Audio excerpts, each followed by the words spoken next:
Bonjour, Mélissa des voisins nourriciers de Charlebourg. Aujourd'hui, j'avais envie de vous parler de paillis pour vraiment bien démarrer un îlot nourricier ou une plate-bande pour qu'elle soit le plus autonome possible, qu'il y ait moins d'entretien. Donc, pour ce faire, dans cet exemple-ci, là, je pars avec un plan déjà implanté où on avait un peu détourbé autour, mais pas tant que ça.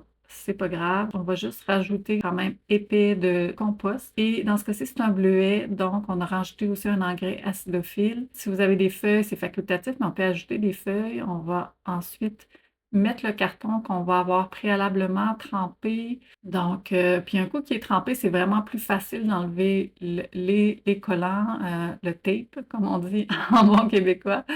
Puis il va être facile, dans le fond, à implanter proche du tronc de l'arbre. On veut mettre ça quand même proche du tronc de l'arbre parce que c'est souvent là que les petites mauvaises herbes, vu qu'il y a un petit peu moins épais de couvert, qui ont tendance à ressortir. C'est important au niveau du tronc aussi, peut-être de moins laisser de mauvaises herbes parce que c'est là qu'il y en a un petit peu moins épais. Quand il y a vraiment épais de taillis, bien là, c'est suffisamment longtemps à la noirceur que les mauvaises herbes finissent par se décomposer. Ça va être important de le croiser les différentes couches. On va en mettre deux, trois couches d'épais sans problème. Plus qu'on met de carton, c'est plus compact un peu que les feuilles puis que le paillis. Donc, ça fait vraiment une bonne couche protectrice avant que les mauvaises herbes puissent la traverser. Donc, c'est vraiment intéressant d'en mettre deux, trois épaisseurs. Et un coup qu'on va avoir mis tout le paillis, on va juste pouvoir arroser puis le tour est joué.